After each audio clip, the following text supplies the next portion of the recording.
ఆదిలాబాద్ శాసనసభ్యులు పాయల్ శంకర్ గారిని అపోహల సంఘము అబద్ధాలు చెప్పి సభలో మాట్లాడిస్తున్నట్టుగా అనిపిస్తుంది అధ్యక్ష. ఏ అపోహల సంఘము ఏదో ఒక డాక్యుమెంట్ను సర్క్యులేషన్లో పెట్టిండ్రు. ఈ సర్క్యులేషన్లో చేసిన దాన్ని బట్టే వారు ఒకటి కోట్ చేస్తున్నారు. ఏమని? జనాభా హౌస్ హోల్డ్స్ టోటల్ పాపులేషన్ వచ్చేసి సెన్సెస్ 2011లో 3,50,03,674 ఉంటే ఐహెచ్ఎస్ అంటే వీళ్ళు ఇంటెన్సివ్ హౌస్ హోల్డ్ సర్వే చేసినప్పుడు 3,68,76,544 అని. అంతేనా పాయల్ శంకర్ గారు? మీరు మీరు చెప్పింది ఇదేనా? అది ఏ పేజీలో ఉంది అని అంటే మరి పేజీ నెంబర్ ఇక్కడ లేనట్టుంది. కానీ అట్లనే కొంచెం అట్లా లోపడికో మిత్రమా, ఒక శాంటిటీ మళ్ళీ అడుగుతా. అదే దాంట్లో కొంచెం ముందుకెళ్తే కాస్ట్ వైజ్ పాపులేషన్ అని ఒక పేజీ ఉంటుంది. సీరియల్ నెంబర్ దీంట్లో లేదు కానీ ఒక్కసారి అది 33 పేజ్ నెంబర్ 33.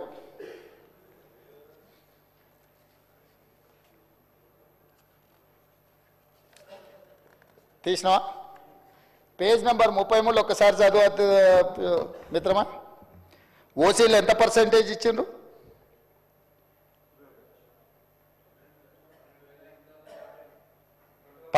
పర్సెంటేజ్ ఓసీ అని 21%. మరి ఇప్పుడు ఏదో ఓసీలది పెరిగింది బీసీలది తగ్గిందనో కదా అధ్యక్ష.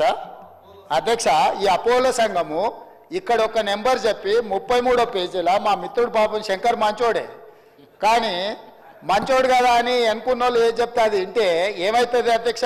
33వ పేజీలో క్యాస్ట్ వైజ్ సెన్సెస్ పాపులేషన్ ఇచ్చిన దాంట్లో బీసీలు వాళ్ళు ఇచ్చిన లెక్క 18,85,61,856. ఇది దీని ప్రకారం 51% బీసీలు అధ్యక్ష. దీని ప్రకారం ఓసీలు 78,12,858 అంటే 21% ఓసీలు అధ్యక్ష. అదేవిధంగా ఎస్సీలు 63,60,158 అధ్యక్ష, 18%. ఎస్టీలు 36,02,888 10% అధ్యక్ష. నేనిప్పుడు మిత్రుడు బీసీ నాయకుడు నేను అడుగుతున్నా అధ్యక్ష, నా లెక్కల ప్రకారము మా ప్రభుత్వం చేసి ఉత్తమ్ కుమార్ రెడ్డి గారు చేసిన లెక్కల ప్రకారము బీసీ జనాభా 56.33% అధ్యక్ష. 2014లో ఇంటెన్సివ్ హౌస్ హోల్డింగ్ సర్వే ప్రకారం బీసీలు 51% అధ్యక్ష. ఈరోజు బీసీలు పెరిగినరా తగ్గినరా అధ్యక్ష? ప్లస్ ఓసీలు వీళ్ళిక్కడ అధ్యక్ష, ఓసీలు వీళ్ళిక్కడ ఏం చూపించింది అధ్యక్ష? 21% చూపించింది అధ్యక్ష. కానీ అదే మా ఉత్తమ్ కుమార్ రెడ్డి గారు చేసిన సర్వేలో ఓసీల పర్సెంటేజ్ ఎంత చూపించింది అధ్యక్ష? లెక్కలన్నీ మీకు డీటెయిల్గా ఒక 1 by 1 మొత్తం చెప్పి నేను డీటెయిల్స్ చెప్పిన కదా అధ్యక్ష.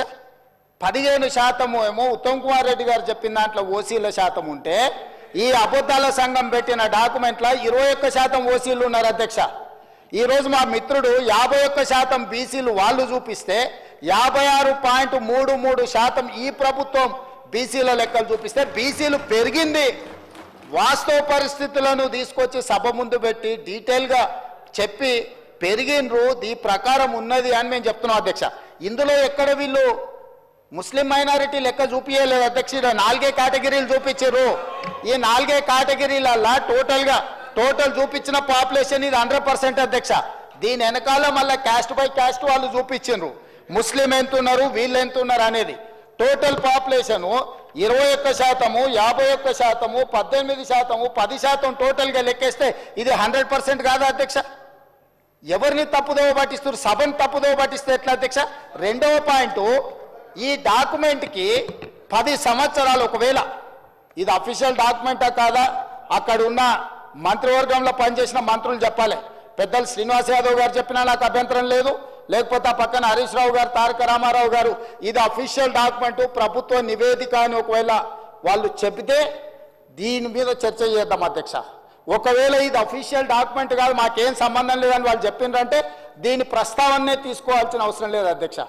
కాబట్టి దయచేసి మిత్రుడు పాయల శంకర్ గారికి నా సూచన, ఈరోజు ఈ ప్రభుత్వం ప్రతి 150 కుటుంబాలకు ఈరోజు ఇంటింటికి తిరిగి ఒకవేళ 2 స్టిక్కర్లు వేసినా 1 స్టిక్కర్ వేసినా అంటే 2 సార్లు ముందు జాగ్రత్తగా ఎమ్మెల్యే గారు అని భయపడే ఉన్న 2 స్టిక్కర్లు అతికించిన అధ్యక్ష బాగా పనిచేసిందని అభినందిస్తాడేమని. ఈరోజు ఇందులో మేము ఏదైతే చెప్తున్నామో 100% మేము ఇది ఓన్ చేసుకుంటున్నాం అధ్యక్ష, మేము బాధ్యత తీసుకుంటున్నాం. ఈరోజు ఇందులో మేము ప్రకటించే ఈరోజు ఇందులో ఏదైతే మేము సమాచారాన్ని ఇచ్చినామో 100% మా ప్రభుత్వ అధికారులు ఇల్లు తిరిగి పూర్తి స్థాయిలో సమాచార సేకరణ చేసి ఆ సమాచారం ఇచ్చేస్తున్నాం అధ్యక్ష. అదేవిధంగా మిత్రుడు శ్రీనివాస్ యాదవ్ గారు కూడా మాట్లాడేటప్పుడు నేను విన్నా, సరే ఇక దాని మీద పెద్ద చర్చ చేయొద్దు అనుకున్నా, కానీ ఇంత ఎక్స్టెన్సివ్ సమగ్ర కుటుంబ సర్వే చేస్తే మేము చేసిన ఈ ఇల్లు తిరిగి చేసుకొచ్చిన సర్వేల అధ్యక్ష పాల్గొన్న వాళ్ళ గురించి పేర్లు చెప్తా అధ్యక్ష. ఈ సర్వే 50 రోజులు జరిగింది, ఒక్కరోజు కాదు, ఇండ్ల దగ్గర కూడా వెళ్ళారు. Kalvakuntla Chandrashekar Rao garu MLA Gajwel, Kalvakuntla Taraka Rama Rao garu MLA Sircilla, Panneeru Harish Rao garu MLA Siddipet, Padma Rao garu MLA Secunderabad, Palla Rajeshwar Reddy MLA Secunderabad, Pochampally Srinivas Reddy MLC మన అదొకటి. అదేవిధంగా అధ్యక్ష, అదేవిధంగా మా మిత్రుడు పాయల్ శంకర్ గారికి కూడా తెలవాలి, శ్రీమతి డికే అరుణ మహబూబ్ నగర్ ఎంపీ.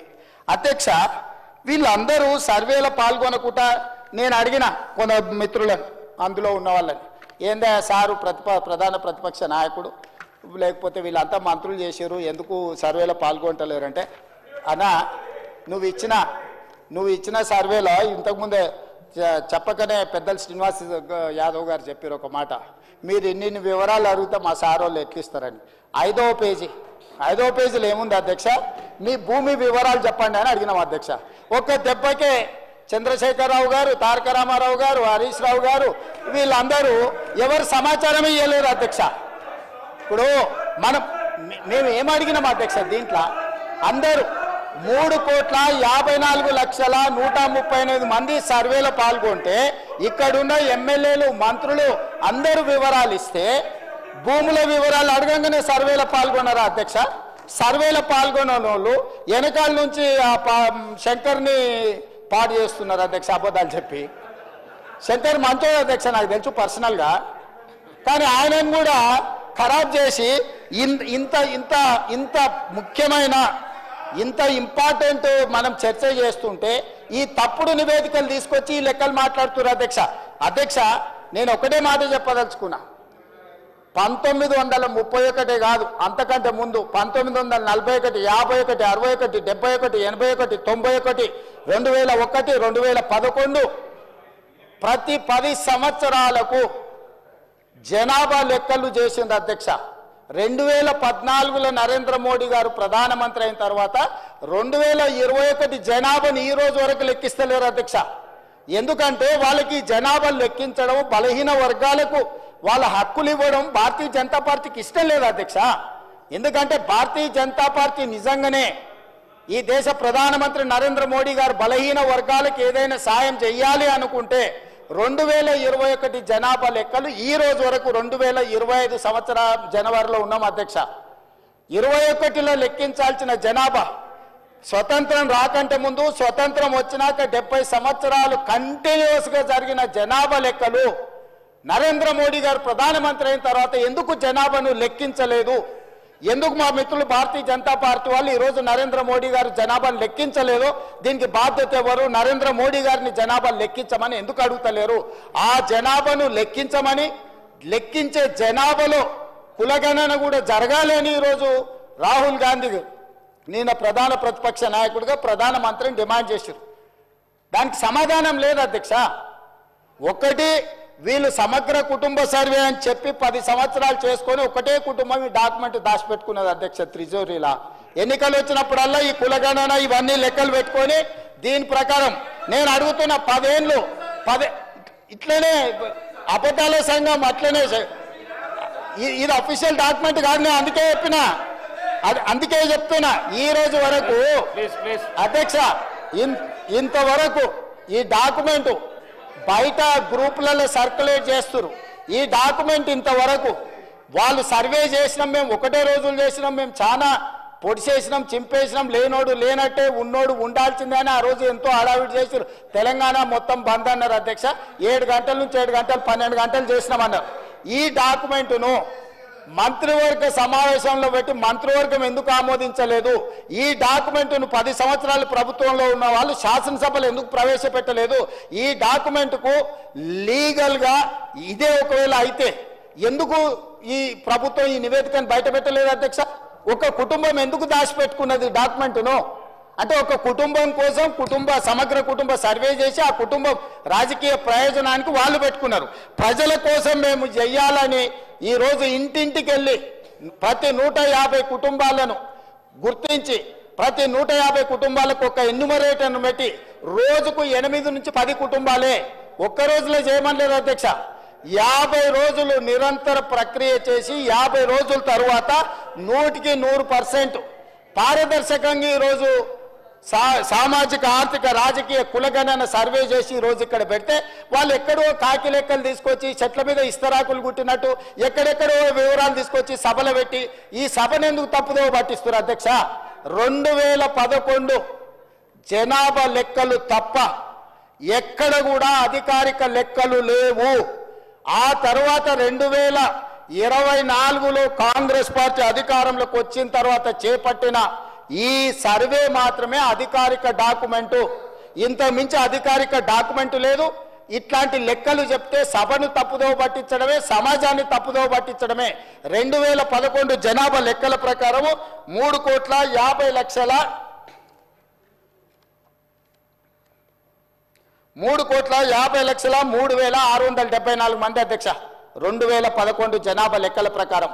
ఈ రోజు మా ప్రకారము 3,70,00,000 పైచిలకు జనాభా అధ్యక్ష. ఇంకెక్కడ కూడా అధికారికంగా లెక్కలు లేవు. ఎవరైనా చెప్తే ఊహించో లేకపోతే అబద్ధాలు ఎవరైనా చెప్తే అవి మోసుకొచ్చి ఇక్కడ చెప్పడం తప్ప ఏ చర్చకు తావు లేదు. అందుకే దయచేసి మా మిత్రులను బలహీన వర్గాలను సామాజిక న్యాయం చేయాలని ఒక ఉక్కు సంకల్పంతో రాహుల్ గాంధీ గారి మాట ప్రకారం ఈరోజు కాంగ్రెస్ పార్టీ ఏదైతే ప్రయత్నం చేస్తుందో ఈ ప్రయత్నానికి సహకరించండి. నరేంద్ర మోడీ గారిని 2021లో లెక్కించాల్సిన జనాభా లెక్కలు ఇంతవరకు లెక్కించలేదు. వాళ్ళు అడగరు, వీళ్ళు లెక్కించరు.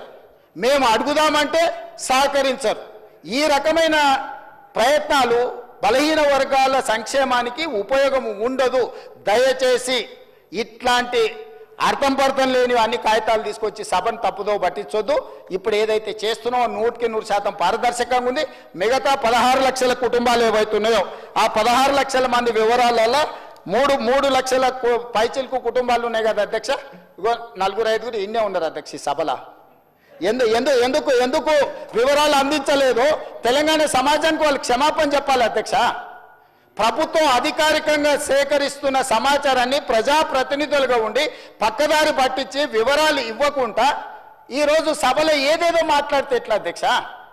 దయచేసి సహకరించండి. ఇప్పుడు కూడా నేను కోరుకుంటున్నా హరీష్ రావు గారిని, చంద్రశేఖర్ రావు గారిని, తారక రామారావు గారిని, పద్మారావు గారిని, పోచంపల్లి శ్రీనివాసరెడ్డి గారిని, వీళ్ళందరినీ నేను కోరుకుంటున్నా దయచేసి ఈ సర్వేలో పాల్గొనండి, వివరాలు ఇవ్వండి. ఇవాళ బలహీన వర్గాలకు న్యాయం జరిగే విధంగా మనం చర్యలు చేపడదాము.